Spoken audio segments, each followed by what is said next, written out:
Assalamualaikum warahmatullahi wabarakatuh dan selamat sejahtera semua. Waalaikumsalam, cikgu. Sihat semua? Dekat rumah ni sihat semua? Sihat. Alhamdulillah. Okey. Cikgu rindu sejak tak dapat ajar awak muka depan-depan kan. Cikgu rindu muka masing-masing ni. Rindu cikgu tak? Rindu cikgu. Macam tu lah anak-anak muda saya. Okey. Macam ni, kalau semalam kita dah belajar pasal air, bab 4 kan, kita nak masuk topik baru hari ni. Tapi semalam kan saya dah ingatkan kan dekat awak semua untuk bawa satu benda. Saya suruh bawa apa benda tu? Bawa snack, makanan. Tahu makan je semua. Okey, tunjuklah buat makanan tu seorang-seorang. Cikgu nak tengok. Ada ke raya. Oh, Milo. Ui, Kristina bawa Milo, yang lain bawa kuih raya Raya Kristina kan tak ada bulan. buat raya ke Kristina? Ada cikgu simpan. Okey. Dah tunjuk makanan ni kan. Cikgu pun ada bawa makanan juga. Tapi klise sikit lah. Cikgu ada bawa roti. Sementara tunggu awak tadi saya dah makan sikit. Jadi, agak-agak kita nak masuk topik apa hari ni? Makanan. Makanan. Okey, kita nak masuk topik secara saintifiknya. Kita nak masuk karbohidrat. Bersedia tak semua? Bersedia tak? Dah, bersedia. Tunjuk mini love sikit kalau dah bersedia. Macam tu. Okey, jap cikgu present slide cikgu.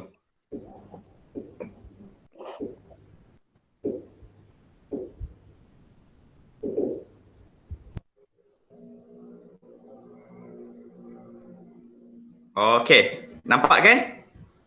Nampak. Okey. Macam cikgu cakap tadi, kita dah belajar air, iaitu salah satu bab komposisi kimia dalam sel. Hari ni kita nak masuk topik kedua, tapi sebelum kita masuk topik kedua tu, cikgu nak tunjuk dulu topik dan standard pembelajaran. Maksudnya objektif apalah awak kena dapat hari ni. Boleh? Boleh. Boleh. Karbohidrat kat sini. Jadi apa yang awak kena dapat hari ni, awak kena tahu menyenaraikan unsur dalam karbohidrat. Lepas tu, awak kena menjelaskan jenis karbohidrat. Kat sini ada berapa jenis karbohidrat ni? Ada 3. Apa tu? Saya jawab. Boleh Kristina. Apa tu Kristina? Monosakarida, disakarida dengan polisakarida. Betul. Pandainya Kristina. Okey. Untuk yang ketiga pula, objektif ketiga hari ni, awak kena tahu mengkonsepsikan dan pembentukan dan penguraian disakarida dan polisakarida. Yang keempat, awak kena menulis dan menerangkan persamaan perkataan bagi pembentukan dan penguraian disakarida. Dan akhir sekali, awak kena mewajarkan kepentingan karbohidrat dalam sel. Okey. Sedia?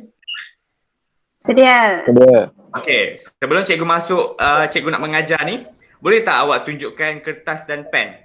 Cikgu nak tengok. Ada? Ada? Mana Ami? Semua ready Dah. Okey. Sepanjang penerangan cikgu, cikgu nak awak semua buatkan peta minda. Boleh? Nanti ujung kelas cikgu nak awak hantar. Boleh? Boleh. Okey. Cikgu teruskan Bersedia? Dah, bersedia. Sedia. Jadi, first thing first, perkara pertama yang awak kena tahu, karbohidrat adalah sejenis sebatian organik, iaitu sebatian kimia yang mengandungi unsur karbon. Okey. Agak-agak makanan awak tadi tu, dia sebatian organik ke tidak? Ada kot. Ada. Lepas ni Ada. kita tengok.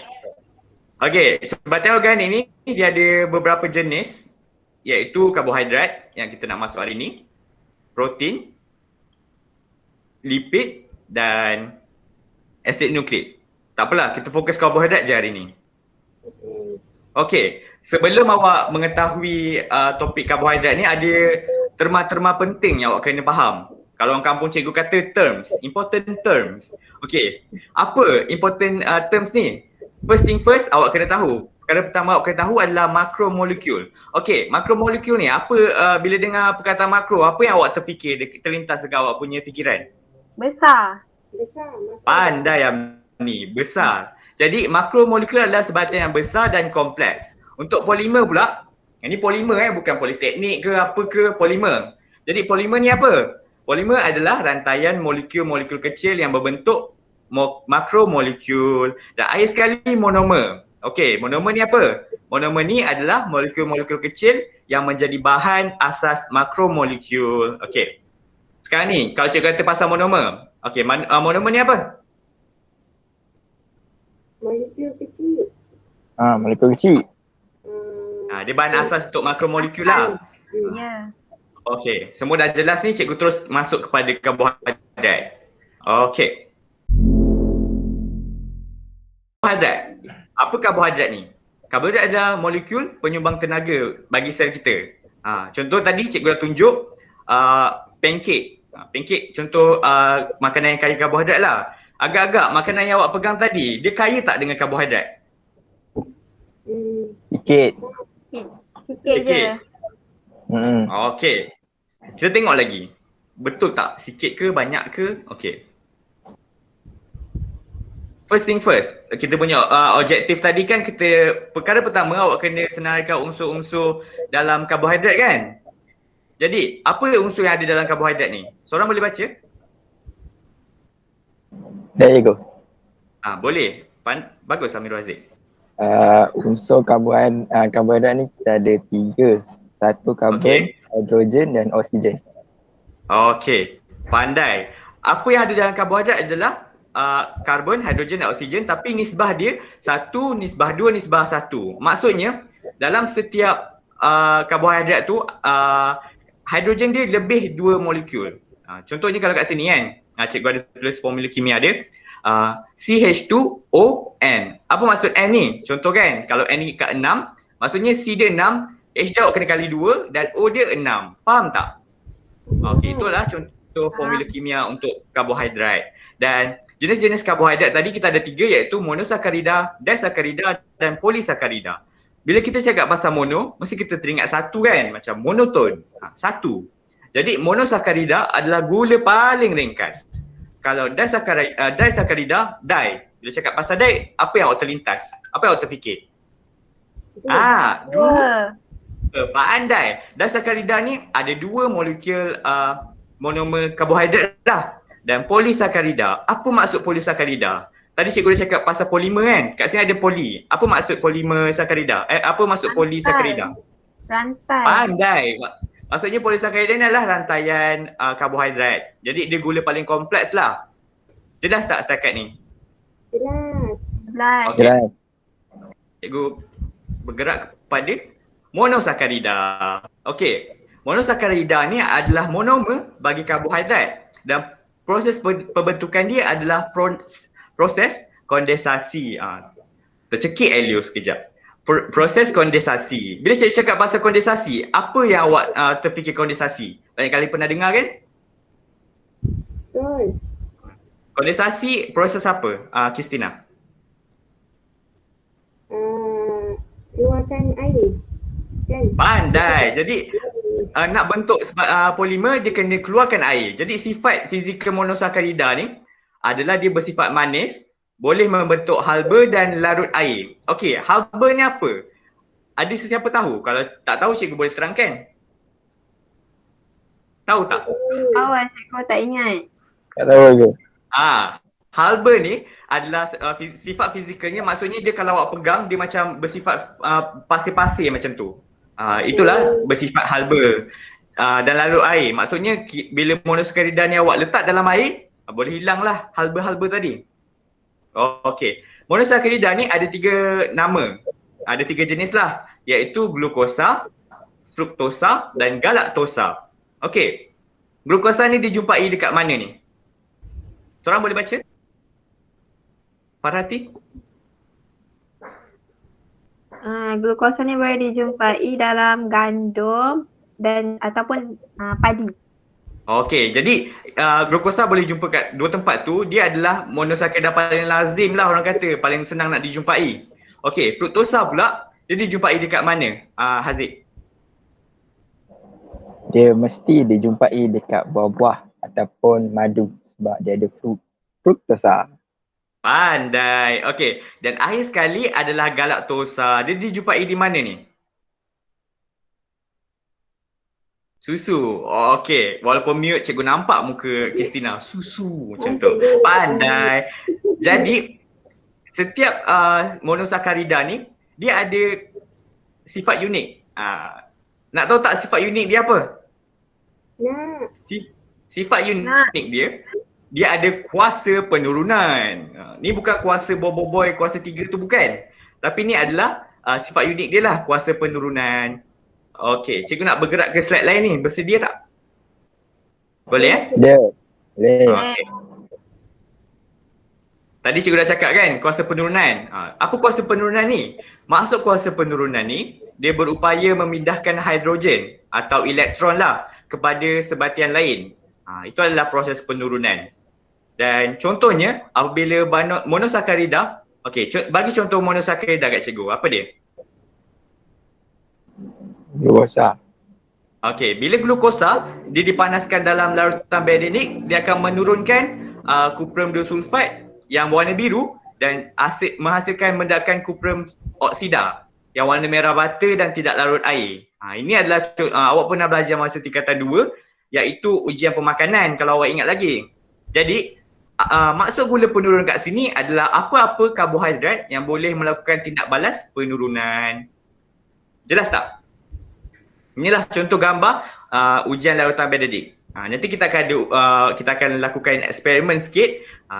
Jadi bolehlah, walaupun awak kat rumah, cikgu pun masih boleh lakukan eksperimen. Hebat kan cikgu kan? Baik. Okey. Kita teruskan lagi kepada jenis karbohidrat yang kedua iaitu disakarida. Okey, tadi kita dah cakap di ni 2 kan? Jadi dia terhasil daripada gabungan 2 monosakarida dengan proses kondensasi. Okey, macam biasalah kalau kita ada 2 benda bergabung, mesti kita boleh uraikan dia kan? Jadi kita uraikan dia dengan proses apa? Amirul Haziq. Boleh cikgu? Macam cikgu cakap tadi, kalau kita gabungkan 2 benda, mesti kita boleh cabut balik kan? Okey, itu namanya proses penguraian. Kita nak uraikan disakarida, kita guna proses apa? Kondensasi ke? Kurang tepat. Hidrolisis lah. Amni, hidrolisis. Bijaknya Amni. Okey, hidrolisis. Apa itu hidrolisis? Kat situ cikgu ada letak, kalau kondensasi dia buang satu molekul air, kalau hidrolisis Masuk air. Tambah air. pandai, dia tambah satu molekul air. Jadi dalam pembentukan dan penguraian disakarida, kalau 2 gabungan mesti 2 monosakarida kan. Jadi kalau glukosa ditambah dengan glukosa melalui proses kondensasi, awak akan dapat maltosa. Maltosa ni nama disakarida barulah. Kalau glukosa awak tambah dengan fruktosa, macam yang Haziq cakap tadi, fruit, akan awak dapat sukrosa. Itu gula disakarida yang kedua lah. Dan akhir sekali, bila glukosa awak tambah dengan galaktosa, dia akan menjadi laktosa. Cikgu ada macam ringkasan lah untuk awak. Nak dengar tak? Nah, cikgu. Untuk proses ni, pengingkiran ni awak boleh ingat dengan cara macam ni. Kalau glu-glu jadi mal. Boleh sebut-sebut dengan cikgu? Glu-glu. Boleh. Glue Okay. glue. Glu. Jadi mal. Mal. Mal. Okey. Yang kedua, kalau glue fruit jadi jadi sup. Sukrut. Okey. Akhir sekali bila glue dengan gala jadi lak. Lak. Okey. Cikgu jadi konduktor choir pula. Go. First. Glu jadi mal. mal. Okey. Glue fruit. Jadi sup. Pandai. Okey. Last sekali. Dalam jadi lak. Okey. Jadi ada 3 lah jenis disakarida iaitu maltosa, sukrosa dan laktosa. Jelas tak? Jelas. Pandai nak murid cikgu semua. Okey, macam monosakarida, disakarida ni juga boleh jadi gula penurun. Tapi ada 2 je disakarida yang boleh jadi gula penurun, iaitu laktosa dan maltosa sahaja. Glukosa dia bukan gula penurun. Okey. Contoh tadi, maltosa boleh didapati dalam bijirin. Kristina tadi tunjuk Milo kan? Jadi itu adalah sesuatu sebenarnya salah satu contoh disakarida lah. Kalau laktosa boleh dapati dalam susu. Macam cikgu ada bawa ais kopi, ada tak susu, dalamnya ada laktosa lah. Dan air sekali sukrosa. Sukrosa ni dia boleh dijumpai dalam tebu dan gula pasir. Jadi kalau maksudnya kat sini, kalau awak letak dua-dua ni dalam larutan Benedict, dia akan bertukar jadi merah bata. Tapi kalau awak letak sukrosa sahaja dalam sukrosa macam gula pasir, awak tak rendam apa, awak letak dalam larutan Benedict, dia tak akan berubah. Sebab dia tak dapat menurunkan cuprum 2 sulfide. Jelas tak? Jelas. Tapi ada magic kat sini. Boleh seorang bacakan tak? Saya cikgu. Ya Christina. Sekiranya sukrosa dihidrolisis iaitu terurai menjadi unit-unit monosakarida iaitu glukosa dan fruktosa terlebih dahulu, ujian Benedict akan menunjukkan keputusan positif. Pandai Christina. Jadi apa maksudnya kat sini Haziq? Maksudnya sukrosa ni boleh diturunkan, tapi dia kena pecahkan jadi glukosa dan fruktosa. Pandai Haziq, tepat. Okey, kenapa Amni? Kenapa boleh jadi macam tu? Tak tahu lah cikgu. Dia jadi macam tu sebab kan bila dah dipecahkan, glukosa dan fruktosa kan dia monosakarida. Jadi dia kan gula penurun, sebab tu dia boleh menurunkan larutan Benedict tu lah. Faham tak semua kat sini? Faham cikgu. Faham, bagus. Pandai semua nak murid cikgu. Okey, kita dah masuk kepada jenis karbohidrat yang terakhir iaitu polisakarida. Okey, polisakarida tadi Amni dah cakap dia adalah rantaian kan. Jadi polisakarida ni diterasai daripada gabungan ratusan rantaian monosakarida. Masuk kat sini, contohlah kan, di satu rantai tu penuh dengan glukosa. Kat situ wujudnya polisakarida lah. Jadi proses pembentukan dia macam biasalah, kondensasi. Proses kita buang satu molekul lain. Dan proses penguraian dia, satu hidrolisis tapi dia ditambah dengan asid cair dan pendidihan ataupun enzim. Agak-agak kenapa perlukan bahan tambah ni? Sebab Cepatkan nak balas. Nak cepatkan tindak balas. Okey. Lagi? Sebab dia besar, banyak. Betul Haziq. Betul Amni. Dia nak disebabkan molekulnya panjang dan besar, dia perlukan bahan tambah untuk mencipatkan tindak balas lah. Jadi kat situ boleh tambah asid cair atau kita didihkan ataupun enzim. Dan sifat fizikal polisakarida ni, dia tidak larut air.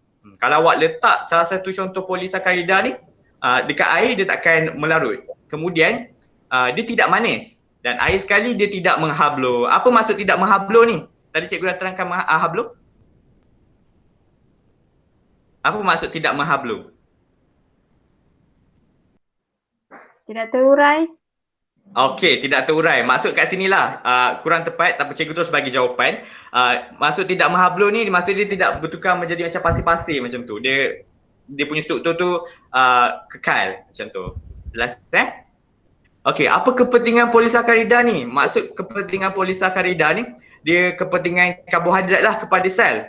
Jadi apa kepentingan polisakarida ni adalah dia sebagai sumber tenaga. Okey, contohnya lah kan glukosa. Seterusnya dia sebagai struktur sokongan, contohnya selulosa pada dinding sel tumbuhan. Awak dah belajar kan struktur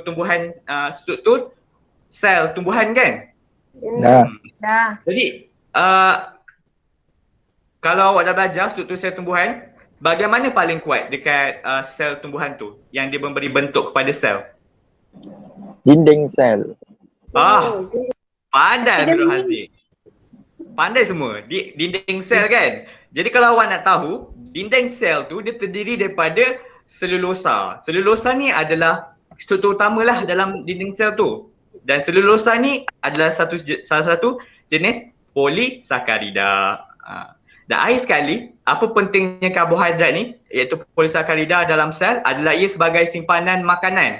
Contohnya glycogen dalam sel haiwan dan kanji dalam sel tumbuhan.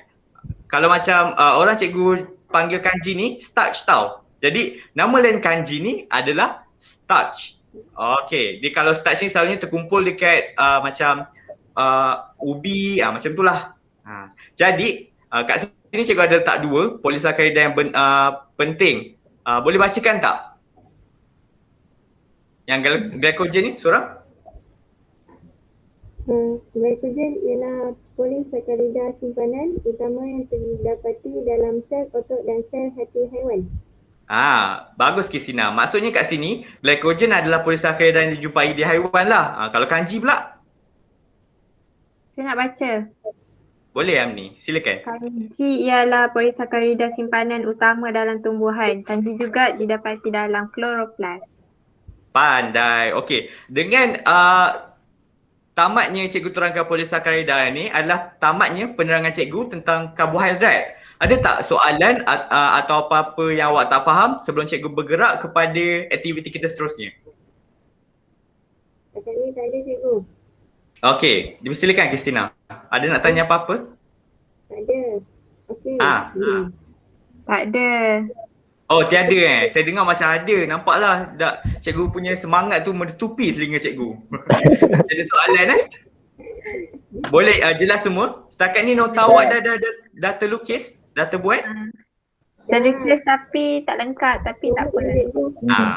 Okey. Tak apa Kalau macam tu cikgu bergerak kepada aktiviti kita kedua. Bersedia? Sedia. Bersedia. Kalau bersedia tunjuk Minila. Okey. Let's go. Kita pergi kepada aktiviti kita yang kedua. Cikgu nak present satu aplikasi kat awak semua.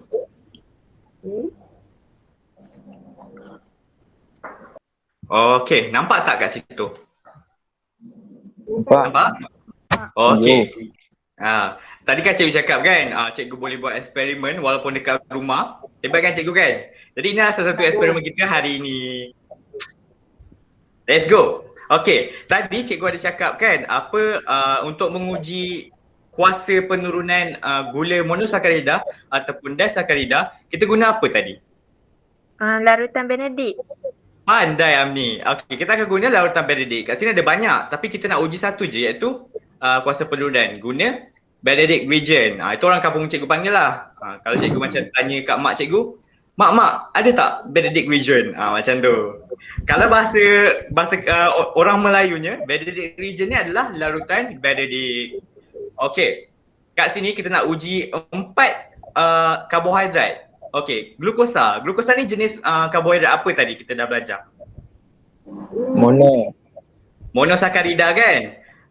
Monosakarida ya Aziz. Kita bukan mono. Monosakarida. Okey. Untuk laktos ataupun laktosa ni, dia adalah sejenis apa? Sejenis karbohidrat jenis apa? Laktosa. Disakarida. Disakarida. Okey, bijak betul Amni. Kalau lupa, ingat je lagu cikgu tadi. Apa kalau laktosa? Glu gala. Glu gala lak kan? Okey. Akhir sekali, sukrosa. Sukrosa ni jenis karbohidrat yang mana? Glue fruit. Disakarida juga kan? Disakarida. Pandai semua. Okey, ni sukrosa ni adalah disakarida. Akhir sekali, starch. What is starch? Kanji. Kanji. Bahasa awak semua kanji. Bahasa cikgu starch. Okey, starch ni adalah jenis apa tadi? Tu yang banyak tu polimer. Polimer. Kurang betul lah tapi kurang tepat. Apa dia? Polisakarida. Pandai semua. Okey. Bila polisakarida, kita akan test kuasa penurunan dia guna larutan Benedict. Okey, kita ambil larutan Benedict ni. Okey. Terletak dekat glukos. Letak kat semualah. Sekejap Ni cikgu demonstrasikan kemahiran awak dekat lab nantilah. Walaupun awak tak dapat guna peralatan dekat lab nanti, macam mana cara nak guna peralatan-peralatan saintifik. Okay. Termasuk dekat semua larutan Benedict. Larutan Benedict pada semua karbohidrat. Okay. Sekarang ni, lepas kita letak karbohidrat ni dengan larutan Benedict, kita kena panaskan dia dalam water bath. Okay. Dekat air panas lah. Kita letak Kita tunggu 20 minit. Agak-agak dia akan tunjuk apa ni? Tukar warna.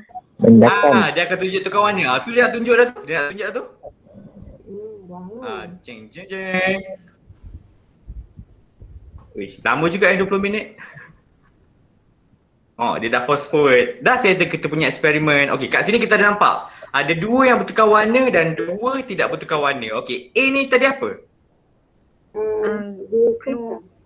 Glukosa. Glukosa. B? Ingatlah cikgu. B adalah laktosa. B adalah laktosa. Juga sukrosa. Akhir sekali adalah starch. Kanji. Okey, bila dah apa maksud ni? Seorang boleh terangkan apa maksud dia? Kalau yang glukosa tu maksudnya dia gula penurun lah sebab dia berubah warna. Jadi mendasan. Pandai. Tepuk tangan. Semua tepuk untuk ni. Okey. Ni betul lah tu. Maksudnya semua yang bertukar merah ni adalah gula penurun. Sebab dia dapat menurunkan larutan kuprum. Kuprum duoksida. Kepada satu oksida. Yang warna merah ni. Dia tak larut air lah. Jelas tak setakat ni? Jelas. Okey, awak boleh test semua sifat-sifat fizikal karbohidrat. Contoh macam dia larut air ke, ada boleh test semua ni sama macam tadilah. Nak tentukan dia punya kuasa penurunan. Jadi, nanti cikgu akan send link karbohidrat ni kepada awak kalau awak nak test. Boleh? Boleh. Okey. Boleh. Saya nak try nanti. Tepuk tangan semua. Dah settle lah kita punya aplikasi idea. Maksudnya kita dah tadi. Pandai semua. Bangga cikgu jadi cikgu awak semua.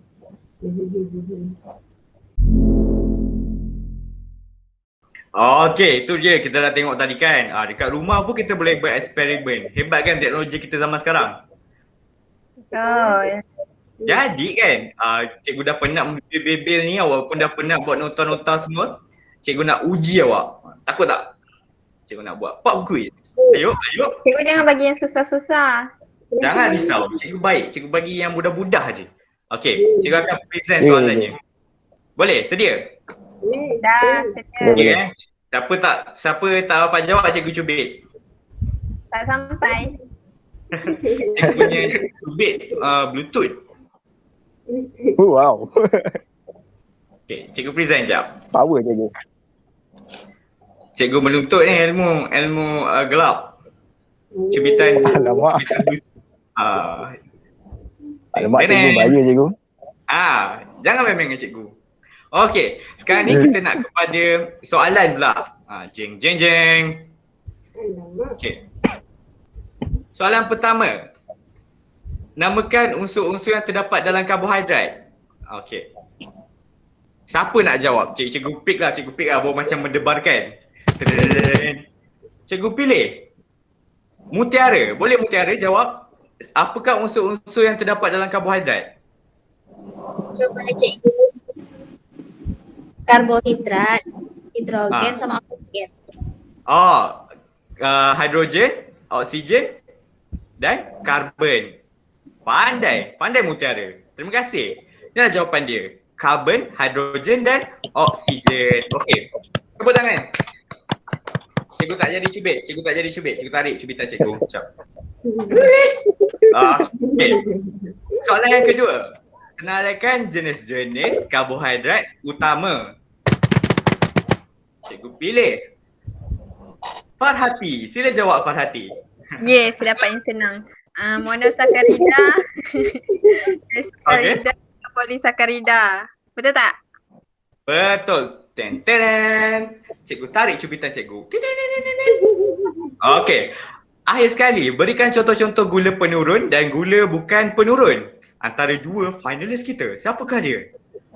Cikgu pilih. Amirul Haziq. Sila Amirul Haziq, sila jawab.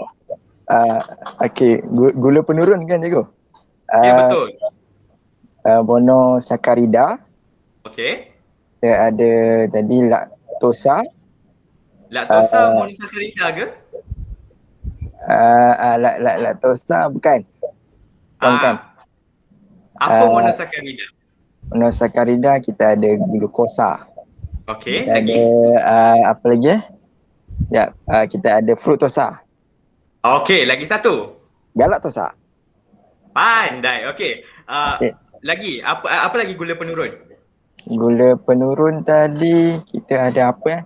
Betul juga, laktosa bukan gula penurun. Laktosa dengan maltosa. Dua tu. Ya, tapi awak cakap monosakarida. Oh tadi, sorry juga. Laktosa dan maltosa. Itu betul. Disakarida. Okey. Okey. Gula bukan penurun? Gula bukan penurun, kita ada sukrosa daripada disakarida. Betul cikgu? Pandai. Dan itulah kan polisakarida. Tadi awak sebut tak sebut? Tak. Betul. Polisakarida sekali kan? Betul juga. Ini monosakarida, maltosa dan laktosa. Dan itulah. Okey, akhir sekali gadis manis kita lah kan tak disebut. Okey, awak terangkan. Kenapa sukrosa bukan gula penurun? Terangkan cikgu. Kejap.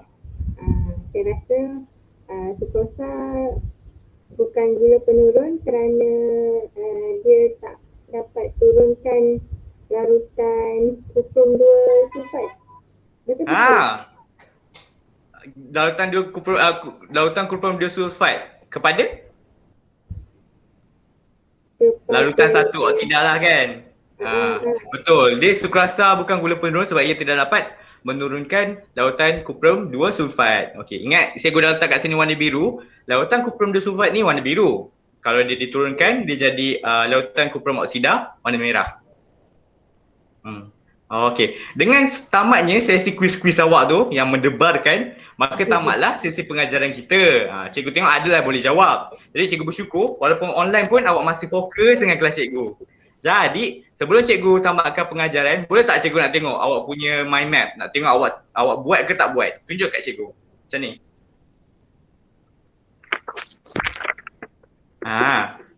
Nampak Bagus tak? semua. Nampak Amni. Okey. Awak kena upload, awak tak kat gambar. Lepas tu awak kena upload awak punya perteminda tu dan cikgu hantarlah nanti link Google Drive-nya. Boleh? Boleh. Boleh semua? Boleh. Boleh. Ada apa-apa soalan kan? Jelaskan semua? Tak ada. Jelas cikgu. Okey. Dengan habisnya kita punya sesi pengajaran tu, masa tamatlah kita punya pembelajaran ni lah. Jadi cikgu nak ucapkan terima kasih kerana hadir hari ni dan tu je lah. Terima kasih semua. Terima kasih cikgu. Cikgu. Okey. Cikgu. Sihat-sihat semua ya. Baik, bye. Jaga diri. Bye. Cikgu.